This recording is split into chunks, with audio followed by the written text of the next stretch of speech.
Well, hello there. It's time to put the engine back in. I wanted to do a couple of things to the engine bay at first, but it's still freezing.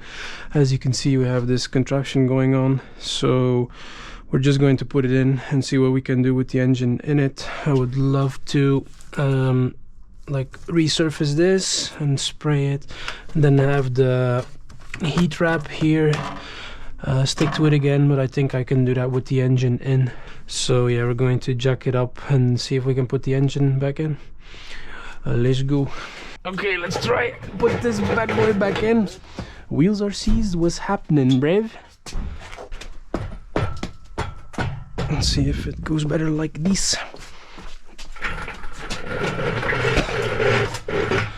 Oh man.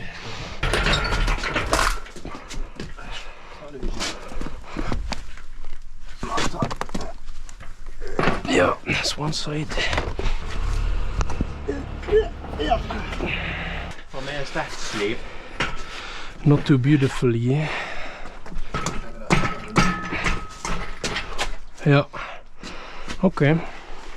The wheel ain't wheeling. Yes, the wheel not happy.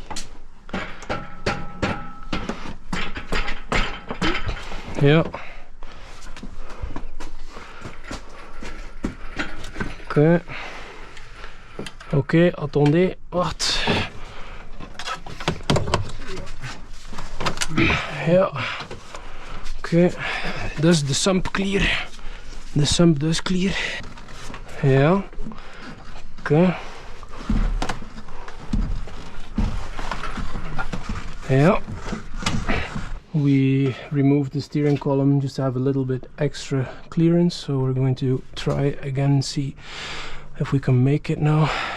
Yeah, pierdole. My dumbass had the passenger side engine mount mounted in the wrong way, so of course it would have never worked.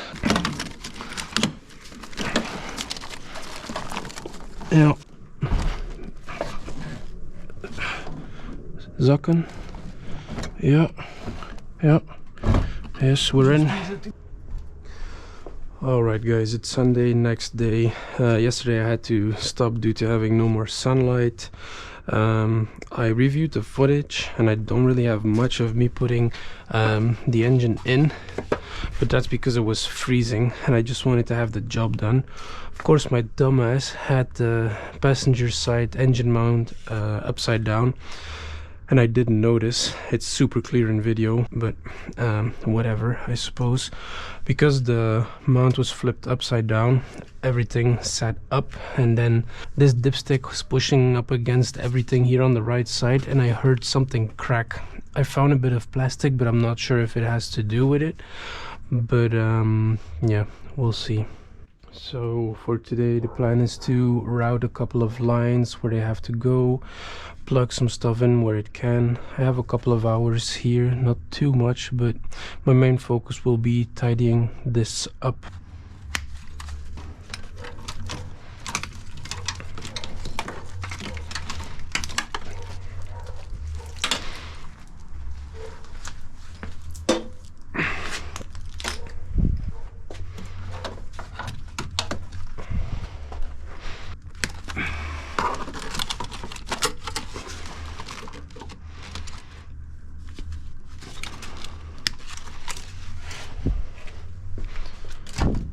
I zip tied everything to the engine so it wouldn't fall off. So now I'm undoing that and routing it where it should go. Probably have to put this plastic back to have this piece on. Can't really remember everything. It's been a while since we first took it out.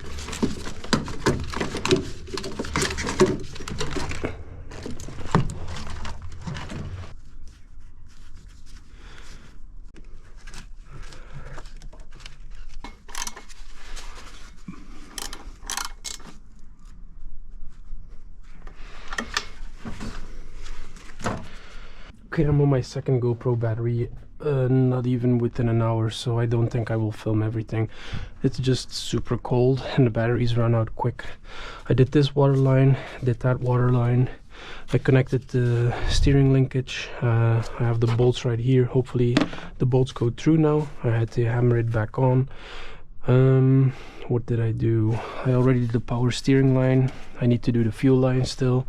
So there's a couple of things to do still, to like have everything sorted somewhat. Okay, we are, I think, an hour or so further, maybe a bit more.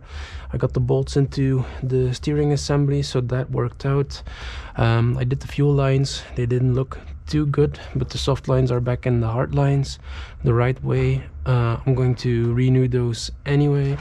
I was fairly eager to feel the pedal feel for this new twin disc setup. I put my get rag, my OEM get rag I suppose, clutch slave back in. Then I pressed the pedal a couple of times. It just fell in.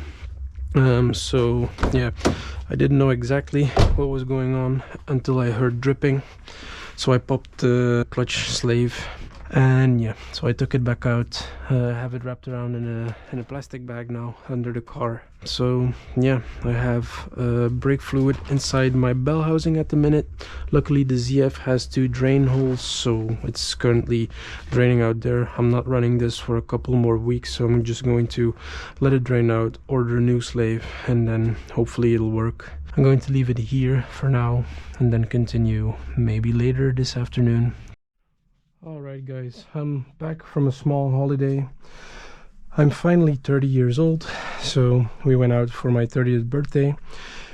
I'm back to this, so got a couple of new things in the mail. I've got a new slave cylinder, because last one I popped due to not aligning it correctly on the fork, I suppose. I've got a new fuel filter. Got new hoses, different lengths. I immediately went with the ethanol proof ones. If ever I like to run flex fuel, that it works and the lines won't starve or like dry out. Then I do have this RallyRoad package. It's the ICV kit, so new silicone lines for the idle control valve. Comes with everything you need, and it comes with this adapter. So for the people that know what this is for, I'll show you. For the people that don't know, but I suppose you can skip if you know.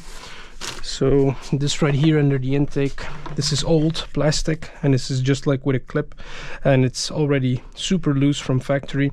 So once you boost, people tend to say that this could be a boost leak. So this kit deletes this and brings you new silicone lines. So that'll be good, I suppose.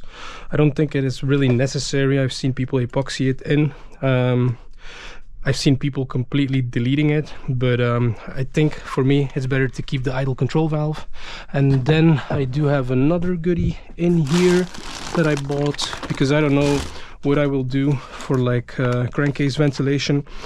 So this goes on top of the engine. It's a 90-degree bend. It just plugs in, and this can go to a catch can. It's AN10. I don't know if this will be sufficient. There shouldn't be a lot of blow-by, but if there is and the ring lands aren't cracked and everything is all right, I might need to drill holes in the crankcase and then come off of the crankcase with 2 AN10 lines to an oil can instead of this. But we'll see how far we get. I think that's it for goodies. Yeah, I got some brake fluid and a couple of other bits and bobs, but yeah, I'm going to continue on the engine now. Oh, I also got a radiator. It's a complete aluminium one. Yeah, I would have gone with the Z3 one. Because that's 3-core, but for like fitting purposes and for starters, I was just going to do this because it just fits like OEM. This one doesn't have like the plastic can that potentially could swell and blow, so for boost I suppose that is better. But yeah, I'll continue today. I might not film everything because it's cold outside still and the batteries are like pretty shitty, but I'll film a bit and then explain what I did.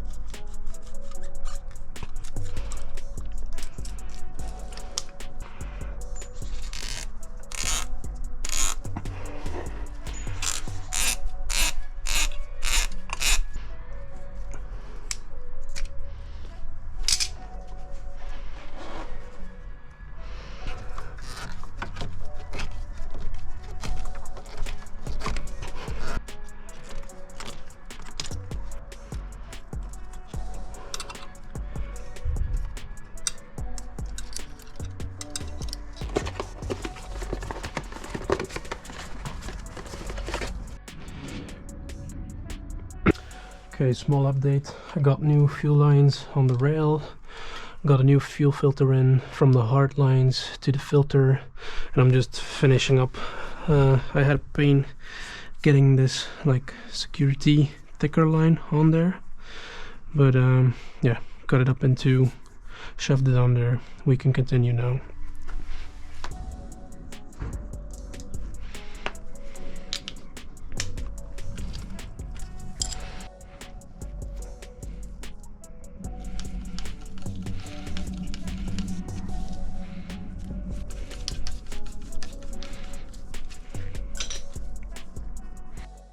Alright, so this is the part that's going to be, well, this is the part that's going to be replacing this, because this is like very loose on there, and supposedly under boost this clip just breaks, so I didn't want to encounter that issue because it's under the intake.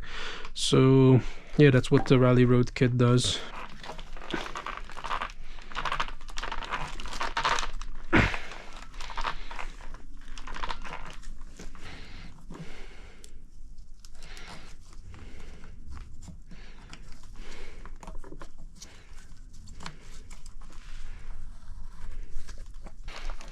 Okay, so now hopefully this leaking won't be an issue. I still need to do these seals, but I don't know if I need to be under the intake for anything else. So I still need to think about vacuum sources. Alright, I think that's going to be it for today. I'm losing daylight here, so, or sunlight, whatever you want to call it. I redid the whole fuel system from the middle of the car, like hard lines up to the fuel rail. There's a new fuel filter installed. I did this RallyRoad idle control valve kit. I installed the aluminium bit like under the intake. I connected these two hoses, like the spider hose, to the head. But yeah, that's progress. So tomorrow I'm going to probably do the slave. It's going to be a little bit better weather. Yeah, and I think it's almost time to put the intake back on. I just need to think about boost reference, like vacuum lines, because there's one that goes here.